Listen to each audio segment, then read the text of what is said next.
everyone, and welcome to another edition of Artist Response to a Moment. My name is Joy Davis. I am the manager of adult and community programs here at the Walters Art Museum. Today, I have the pleasure of interviewing Ada Pinkston. Ada Pinkston is a multimedia artist, educator, cultural worker, living and working in Baltimore, Maryland. And her work has been mounted in a variety of spaces, including the Smithsonian Arts and Industries buildings, the Walters Art Museum, the Peale, as well as the Transmodern Performance Festival, PS1, the New Museum, and there are so many more to mention, both within our city and abroad. She is the recipient of the Andy Warhol Foundation Grant Fund in Visual Arts, and also the Robert W. Deutsch Foundation Ruby Project Grant in Visual Arts. You also have a graduate or a bachelor's from Wesleyan University, as well as a master's from MICA. She has presented in lectures on public space at the French Embassy, NYU, UCLA, and the National Gallery of Art. And I feel like there's more there as well that we could talk about. So welcome, Ada. Thank you so much for being here. Thank you for the invitation. Hello. And I feel like we could just hop right into the questions if you're down.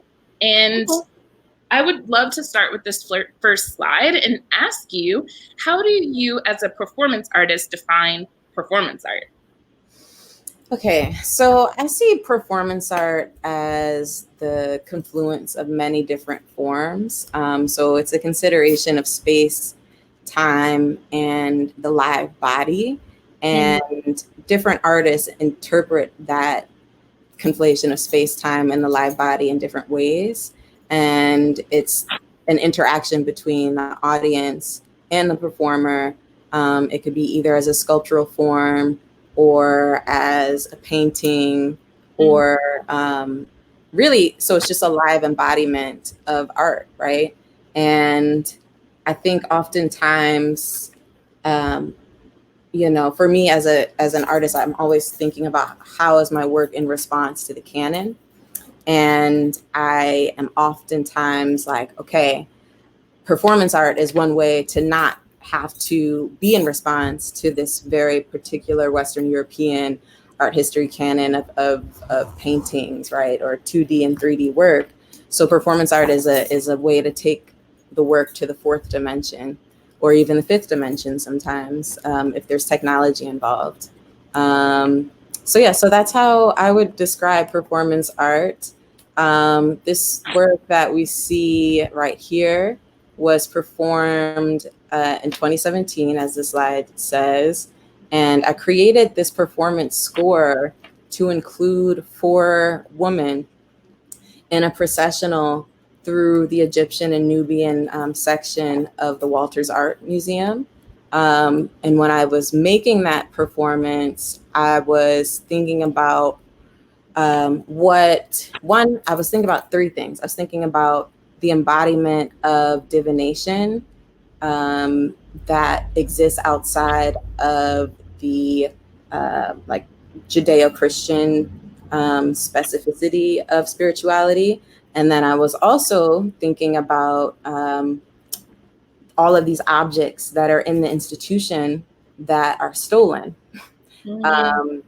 And what does it mean for these objects to exist in this institution without recognizing and acknowledging the people that labor to create these objects, and thinking about like the dichotomies between the first, right, and the third world, and how a lot of countries that these objects were stolen from, right, are basically completely economically disadvantaged because of this pillaging, right? Can I stop us there and just highlight that is a conversation that I think is really interesting to audiences about the folks that made these art forms. And oftentimes that gets lost because we're just looking at it as a funerary object. I'm seeing the sarcophagi in one of the images, or it is an architectural object. So it's seen beautiful, but it's not seen as something that someone created, with their hand, in some cases by hand exclusively. And so I just wanted to just to kind of like highlight that, because I think it's something that people are interested in, but we often move away from that, and not only in museum spaces, but as historians and scholars as well. Yeah. I mean, also, there is something, I feel like specifically in the narratives of history in the United States, there's always this desire to think about the easiest way to message it, right? And package it. And oftentimes it's not, it's messy. It's a lot more messy than the package, right? Or it's a lot more messy than the chapter in that textbook. Absolutely. So it was kind of also like the score was kind of like a mourning, right? So it was a combination between like mourning the death of people who made these objects unacknowledged, right? But then but also a celebration, right? Because there was at every stop in the performance, there was I played a record. I played a different healing record. So there was Alice Coltrane, Sun Ra, and Alice Coltrane, Sun Ra, and Yusef Cole. And I played it on a record because, records have their own specific phonic, like it has its own memory, right? Like sometimes when you play a record, the sound has a different reverberation to it, depending on where you are in the city or in the country, right? So at each spot there was a record that was playing, and then I also made this little digital video that some of the performers were holding throughout the processional, and there was a spot where I projected the video as well. So the performers that were included were Noel Taubert, Amoris Ebony, B-Fly Denai, and Naomi. So there were 4 women that were part of the processional, except B-Fly wasn't there live because she was a part of the video. So the video was her breastfeeding her son, and that was in direct response to it. I don't think that's in any of these pictures, but it was in direct response to one of the images that I saw in that section of the Walters. So also another part was at each point we were reading different texts from all 3. So there's from the Torah, from the Quran, and from the Bible, and then also different cosmologies, right? So I was reading from different like West African cosmologies as well along each point, to really I was thinking about like where are the commonalities in these spiritual in this, in the recognition of the higher self and higher beings. And yes. I love that. I also just wanted to go back again to just show that face of, you have such a face of joy. So I just think that's wonderful that you just love your work and you're engaged in your work in that way. So that part was actually, so we were laughing. So that was the end. Yeah, the end of the score was the woman, like all of the Black women that were in the space were laughing. It was a moment of catharsis, right? So we are laughing, and as in the audience, it's like crying, right? Like if you see someone crying, you respond, you want to cry. But if you're laughing, most of the time you want to respond and laugh. So it was like 2 minutes of us laughing. And that was the end of the score. And I have a question for you about how your work has shifted since the creation of this work. And this work was called, for those watching at home, From God's Name to No Name. Mm-hmm. It was a part of the full Lab Bodies performance Recharging the Canon. And how has it shifted since 2017, if at all? I would say that I'm more focused on the Landmarked project, only because I started the Halcyon Arts Lab fellowship in like the year later, And that gave me some space and time to really focus on that project. And I also got the rubies to launch it here, right? So in that project, I was thinking about like, what does history look like outside of the lens of someone that has chapters in the textbook, right?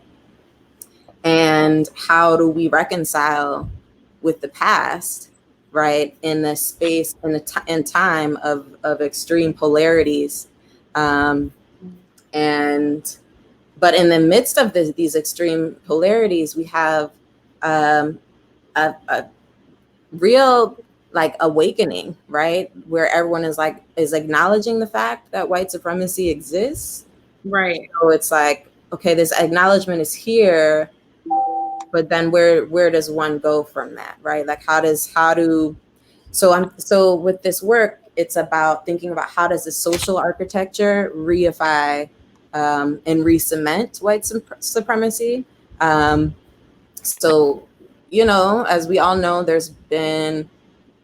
so when I started this work, there were about like 1,532 monuments and, highways and military bases, and flags, right, that were recognition of the Confederacy and the Confederate Army. And that includes our state flag, right? What's that? That includes our state flag, right? Right. Yeah. But now, I mean, as more and more of them are being removed. So in 2018, there were like 70 of them that have been removed, but now it's like 3 times that have been removed. So when I did this work, I was thinking about embodied monuments, right? So I was using my body as a vessel to move through that space and acknowledge my ancestors who were basically labored for free to create and establish this country. And so all of these performances were not, I didn't get permits, I just did them. And it was after a series of workshops that I facilitated at MICA and outside, that had 10 questions related to the concept of monuments and memory. And, it was, so to date, like I have about like 500 responses that I'm still shifting through, but I also want to continue to facilitate space for people to think about memory and to think about reconsidering what monuments mean in the context of 2020, post state-sanctioned violence recognition, post passive genocide of COVID-19, post recognition of the fact that there's actually medical apartheid and, in the United States in 2020, right? And what does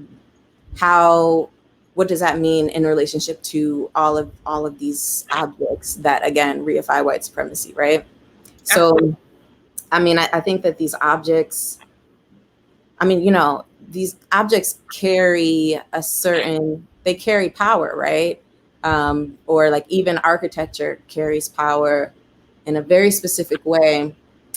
And, this work is an ongoing investigation of what that means and how to renegotiate that power structure.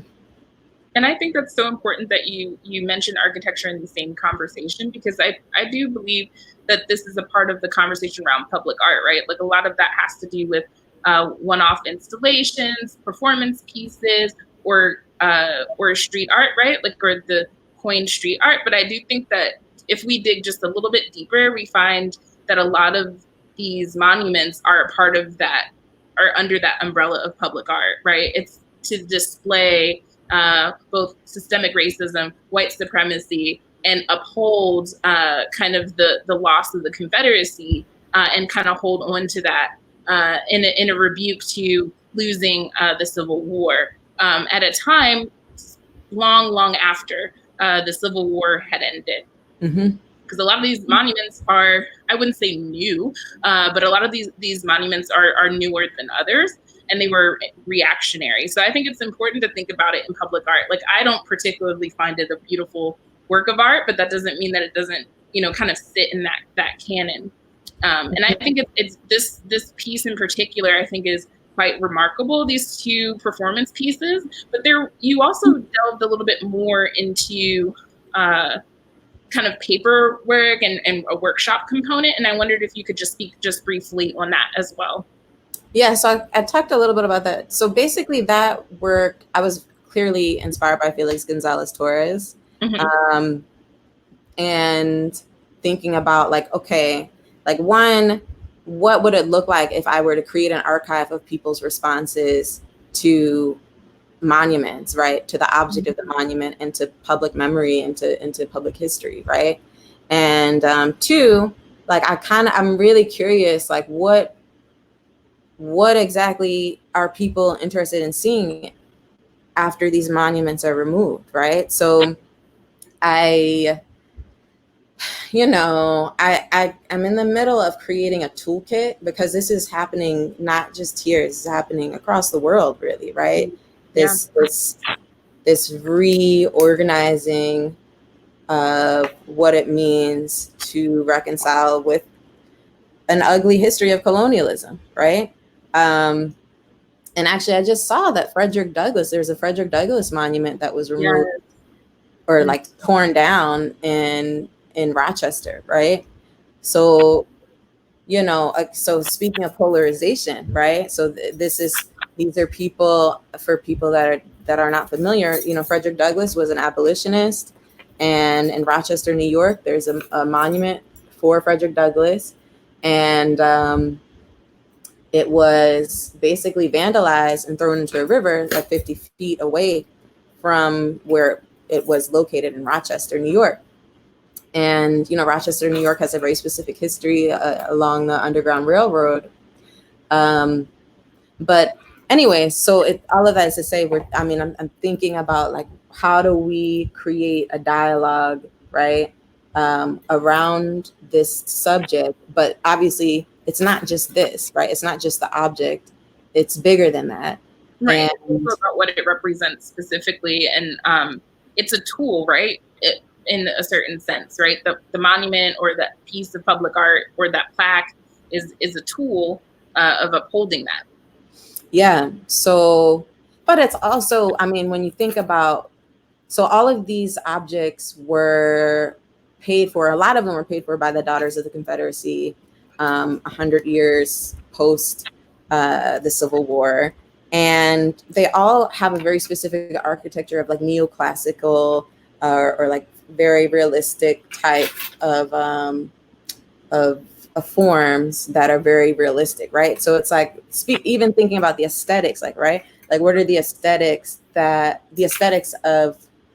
these types of beliefs, and what would it mean for new spaces to understand and learn about history? What would that look like, right? So mm-hmm. That's also what those questions are like circling around. And at the end of that, I was like, but this is another thing too, right? Most public monuments cost so much money, right? Just like public, it's like millions and millions of dollars. So when you think about power, right, it's like the people that have all of these resources are it's a very specific group of people. And it's here we are, right? Again, we're in 2020. So it's like, what does a monument for the future look like? But then also like, what does a monument for all people look like? So like, I was like, okay, well, what if a monument constantly changed? Or like, what if we created, and there is technology that's available to create a monument that is constantly changing and is crowd sourced, literally. Absolutely. But that costs a lot of money. And also, it does require the folks with that money to shift how they want to appropriate that money, right?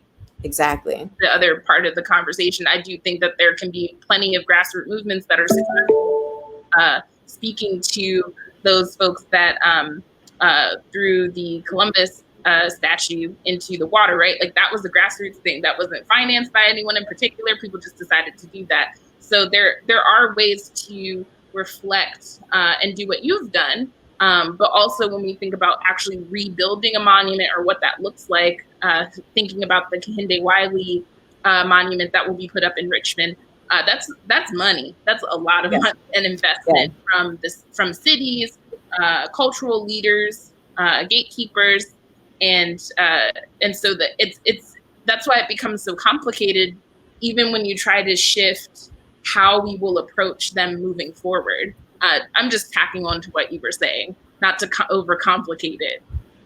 Yeah, no. I mean, I know you're not overcomplicating. I mean, yeah. I mean, it's also, it's like, here we are, right? And that's one of the beautiful things about performance art is that you don't need all of that, right? Like you just need your body, you just need your loud body to express whatever it is that you have the intention to express, right?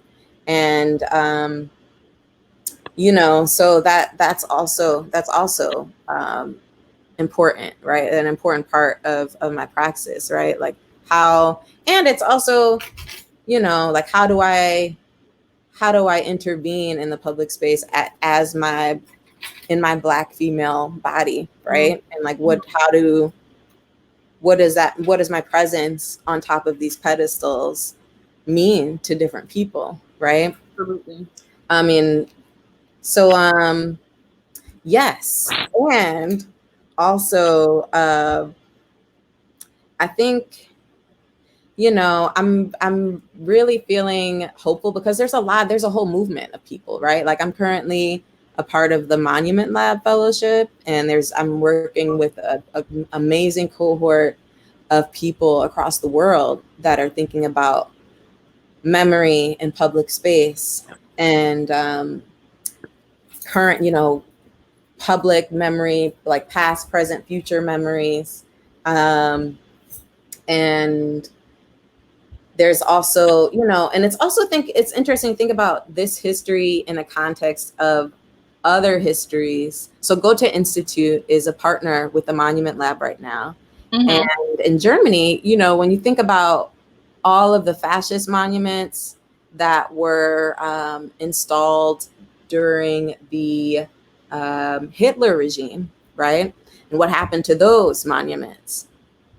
And then, a lot of those are in these, and also it's not just the Hitler regime. There are a lot of fascist regimes throughout Eastern Europe and throughout Europe, right? But a lot of those are in a museum, right, for these particular regimes. There's also some fascist monuments that are in graveyards, right? It's like specifically a public sculpture garden, which is basically a graveyard for these fascist regimes. And I think that's an interesting way to, one, like not erase, right? Not erase the past, because I think there's something that is particularly, right, US of A, right? There's something very particular US of America that is about erasure in very violent ways. And then when things are erased, then it's never dealt with fully, right? So it's like there hasn't been any truth and reconciliation post Jim Crow, right? And no, I mean, if you look at South Africa, right, truth and reconciliation did not change the material reality that everyone is still in the same socioeconomic class, right? But I feel like it was a good step. And I think it's hard to navigate, like you were speaking to, like if something's being funded after the fact, to reflect on a time in which it was better for a certain subgroup, not just a certain subgroup of white folks in America, then you're saying that like that's one conversation, right? And then there's like the bigger conversation around monuments in general and what they represent, because those projects, the project that you mentioned with DAR is, I think, very specific to wanting to not only erase, but also kind of uplift something in a history that isn't all the way put together or coherent, right? It's kind of like idolizing a war that was lost by the people that they're idolizing. So just that it's like kind of foundation, it's kind of a little false. But I want to kind of switch gears a little bit and ask you, I'm switching gears a lot of bit. I wanted to ask you if there are any rituals in the creation or ideation of your work, because I know that they're present inside of your work, but I'm curious about in the kind of the genesis of you crafting performance or visual art. Yeah, I usually do a lot of reading. I do a lot of cleansing of my space.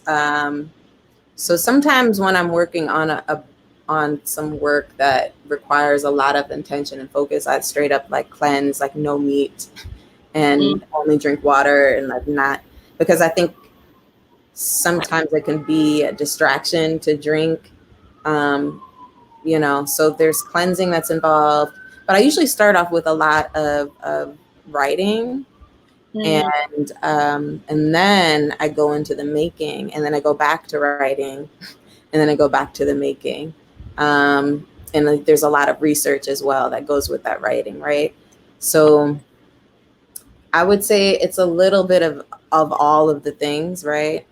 I like to say I'm a conceptual community artist because there's a lot of collaboration when I make my community, when I make the scores, right? When I curate, I'm thinking about the community that I'm a part of, right? Because I think that like here we are, there is something that it is what it is, but this idea of like the individual artist like being successful, it doesn't make sense, right? It's like we live in such a interconnected world.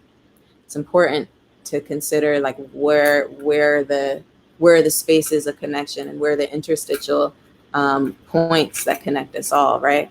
Absolutely. But so there's a lot of writing, a lot of meditation as well. Meditation is a huge part of my practice. And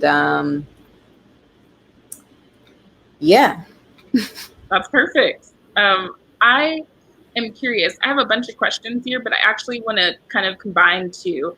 I'm curious what you've been doing differently in both this Black Revolution moment and pandemic moment.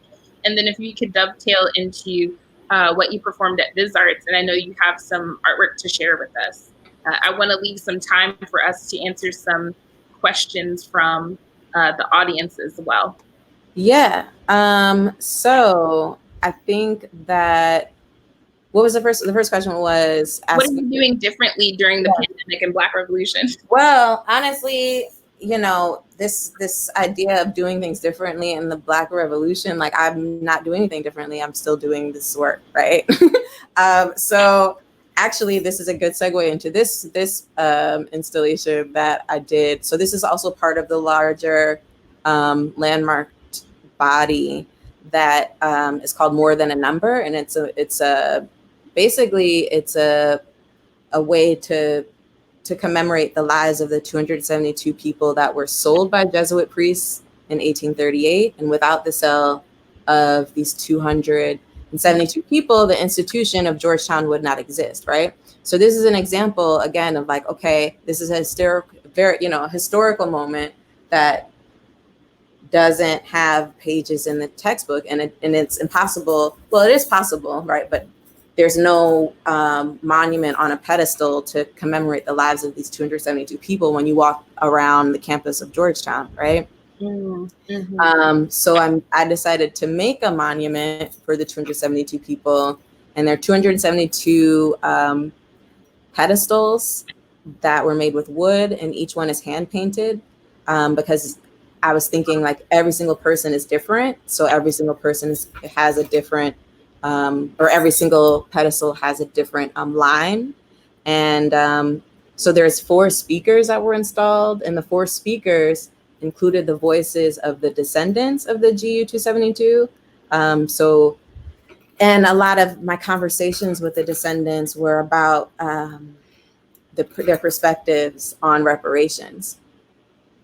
And so basically, there was a court case against Georgetown, basically that required Georgetown to consider all the descendants of the GU 272 as people that were it's like when you apply for college, if your father, your grandfather went there. Oh yeah, nepotism.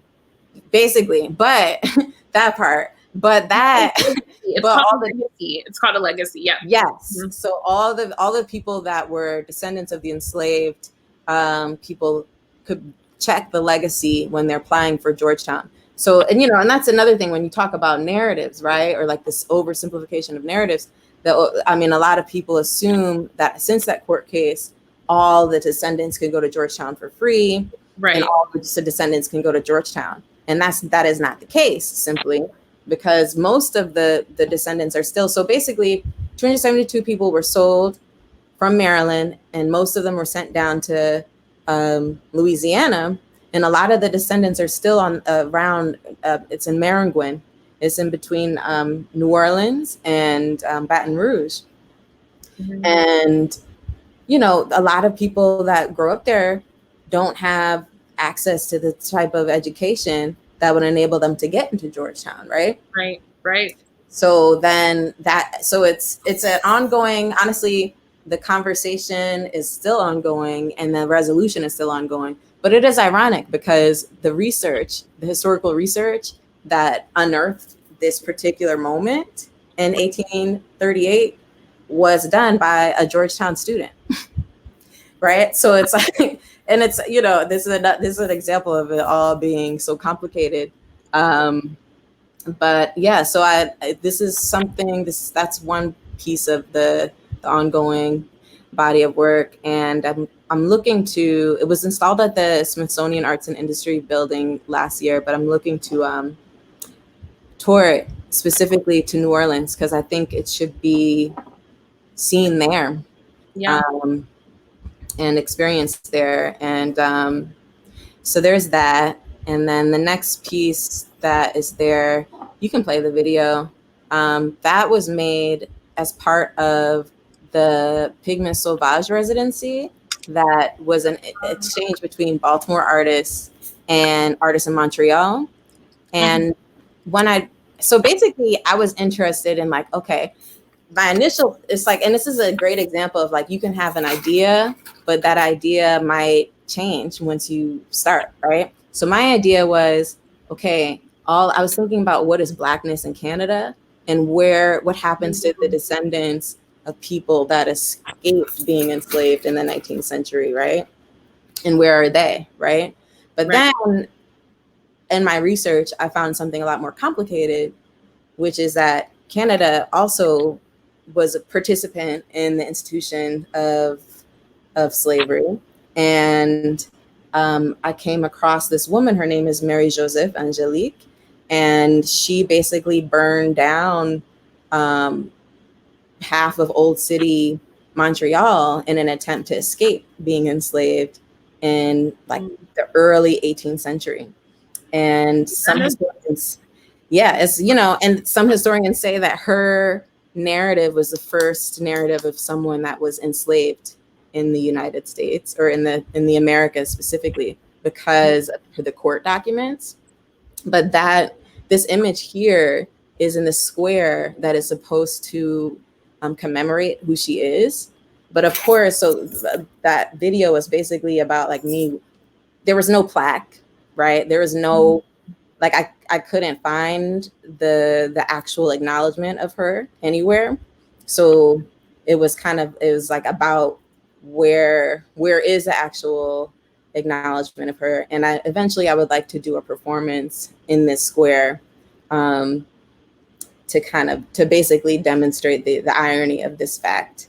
And it's also interesting too, because this is someone who was a very important figure in the historical narrative of Canada, but most people that I spoke to in Montreal didn't know her or hear of her. Right. And but that also speaks to this larger body about like where the silence is in our past, and how do we make them, how do we amplify these silences? But then also, you know, what does it mean to think outside of the box of the past and think about the present in relationship to it? Yeah. And my second question, and then we'll wrap to answer some really great questions in the chat. What are you currently working on? You showed us before we got started. Yeah. And Yeah. like flash it and yeah. So basically, there's a show up. It's at Viz Arts, right? And so, basically, I was a resident at Viz Arts in the middle of the pandemic, and I was like, what am I going to do? I'm not going back over there because I don't want to get sick. So I've been working out of my house, as you can see, for the past couple of months, and I made all of these paintings out of food dye and my bills. So here's what. So what I do is I basically, it's like meditative, but I'm also thinking about images of the cosmos. And like, I'm referencing these images of the cosmos. And so if you go to Viz Arts, well, actually, I think they're doing one at a time type of visitation in the gallery. But if you go there, I have a lot of these, but they're sewn together and they're installed inside of these black circles. Wow. Okay. That's great. That are, yeah. And I was thinking about the idea of black holes and how we need to, remove some of the energy from this cosmos and put them in some black holes. Yep. And yeah, and there's also, so mawu.space is where, so I'm working on editing the video from the opening of that exhibit, and it's going to be on mawu.space. I'll put it in the chats. And also I have some monoprints that are for sale in the By the People Festival. They're behind me. Those are, there are 3 that are for sale, and I can put that in the chats as well. Yep.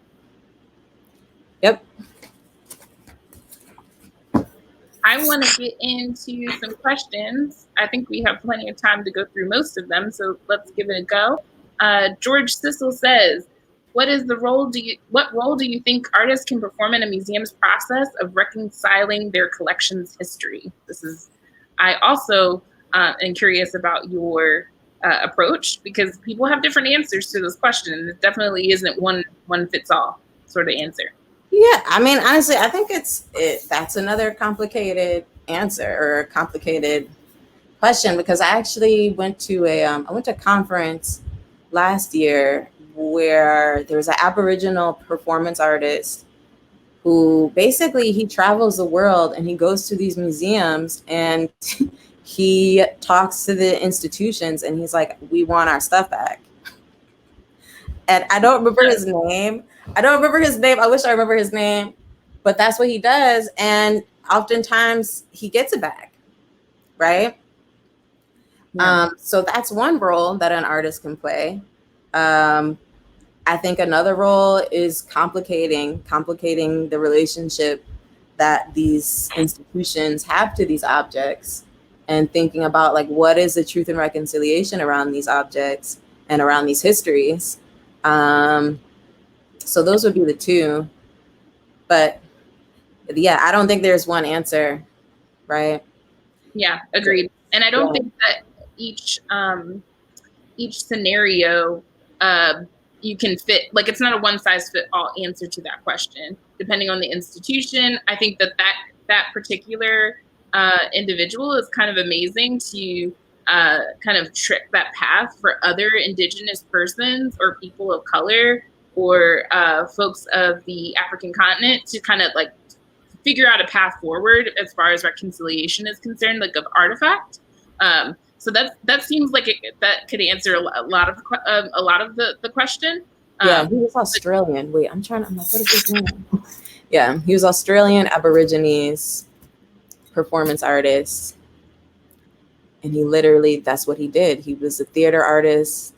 And, but also it's interesting too, because his performance was really, was very moving. And then his performance of talking about these objects that are scattered across the world, I think he was able to move the decision makers, any decision maker he spoke to give them the object, right? Wow.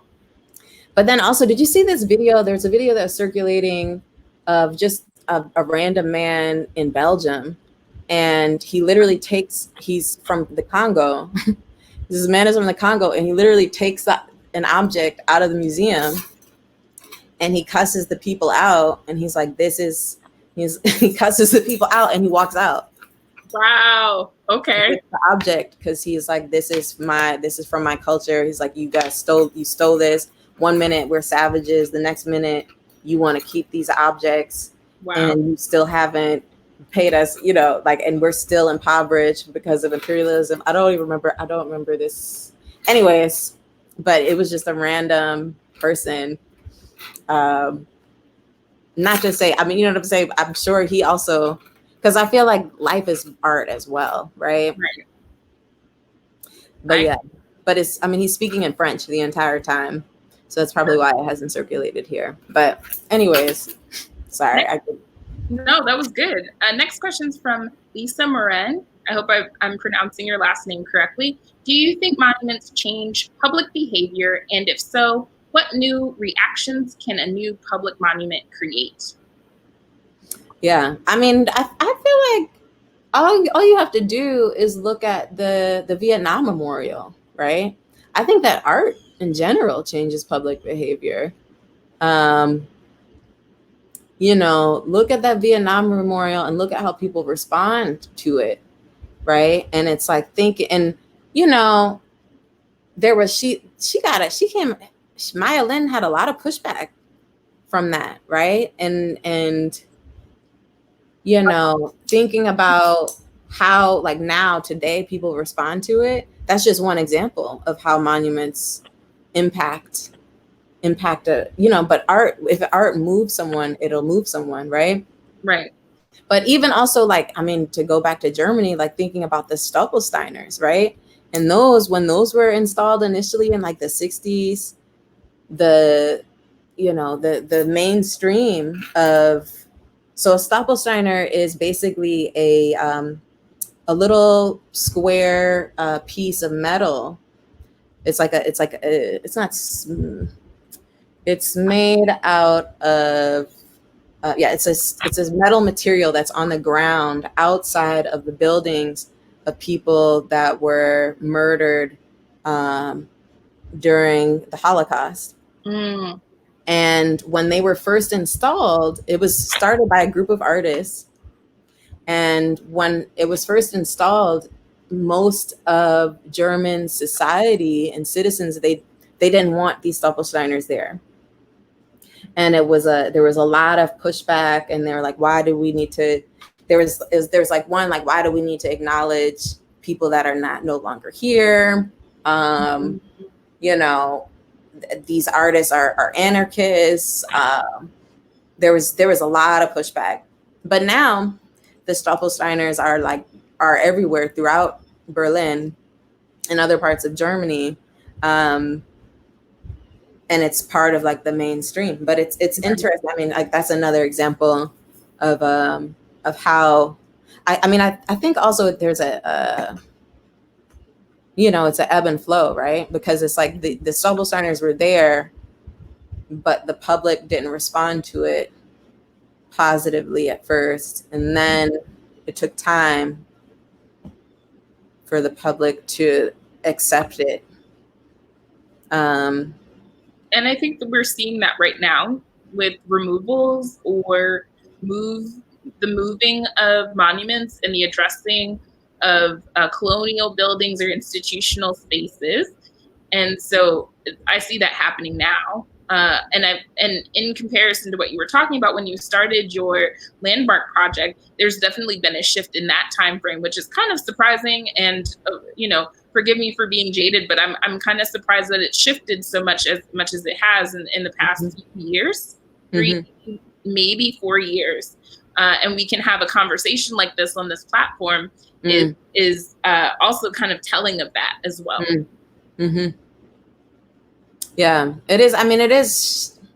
But I'm also, again, like, okay, I'm a little leery, right? Because is it like surface level, right? Like where do we go? Where is there a space to really dig down deeper?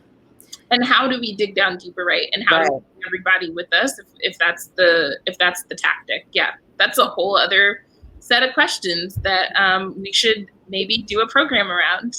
Yeah. It's just like with any of these questions, there's not a one size fits all answer, because it's new, and as far as people having enough agency or taking the agency to do reversal work and to heal communities and all of that. So there definitely isn't one size fits all, because not everything has worked, right? Like not all processes have worked in every scenario. Well, it looks like that's all of our questions. Thank you for hanging out a little bit extra longer with us to answer said questions. I don't know if you have like a lasting thought before we break, and I thank our audience for being here. Okay, I can read a Fred Moten quote, or I could say thank you, or I could just say a Nina Simone quote, which is, it's the artist's duty to react to our times. Right? That's the artist's duty, is to react to our times. Absolutely. And, the history, I'm going to read one sentence of Fred Moten, which is, the history of Blackness is testament to the fact that objects can and do resist. I love that. We're done. I just want to thank our digital team for putting this together, you, the audience, and especially Ada for bringing your labor and your awesomeness to this program. And I hope we get to work together again soon. And I will see our audience in our next program. See you all next time. Bye. Thank you, Joy. Bye.